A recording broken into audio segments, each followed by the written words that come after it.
woman elected mayor of San Leandro, during which time she served on the executive committee of East Bay EDA. Ellen was a charter member of the East Bay Economic Development Alliance.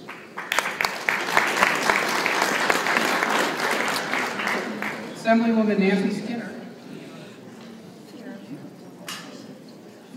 Ah, there she is.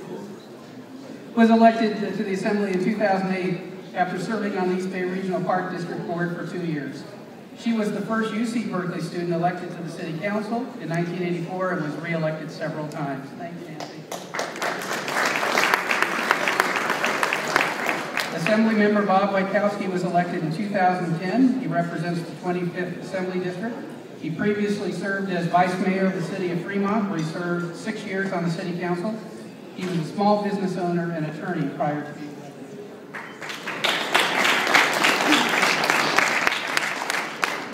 And we have Assemblyman Bill Quirk, who was elected in November of 2012. And we are in Bill's district to represent the 20th Assembly District after serving on the Hayward City Council since 2004.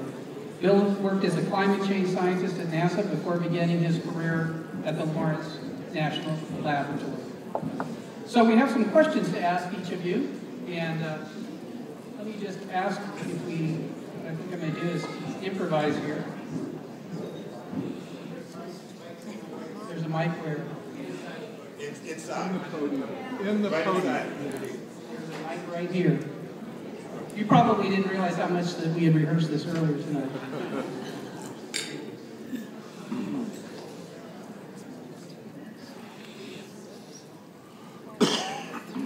All right, we're going to begin with Senator Hancock. Senator, as you heard earlier, the East Bay's 10th Community College recently received funding to develop programs for career technical education, particularly focused on design it, build it, ship it. How can the state support a streamlined workforce preparation system for key clusters with industry and business involvement? Thank you, George. As many of you know, I've been involved for many years with what's called career technical education. We used to call it school to career. A fashioning of the academic curriculum through the lens of a career interest for a high school student. It turns out this keeps our young people in school, it raises achievement. One of the companies right here in the Bay Area, Bayer Healthcare, who's represented here tonight, was a pioneer in that when I was a mayor in Berkeley, and we started the biotech academies, which have now spread all over the East Bay and throughout the state. This kind of education is very effective.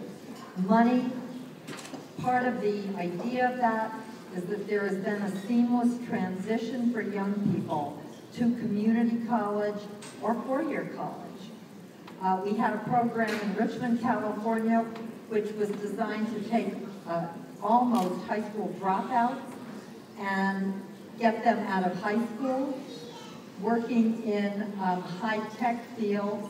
It turned out every single one of the first class went to college, because it wasn't just about high school after that. Many of our other school districts are looking at career technical education. I've carried bills for green technology academies, which is something we're trying to build, the green economy through the East Bay Green Corridor and other things that EDAB is involved in, to prepare our high school students in terms of math and science, also in terms of philosophy. What does green technology mean? What does global warming mean for their generation? That this is more than just a job, it's a career, and it's more than a career, it's a life work. And inspiring our kids to go into these fields.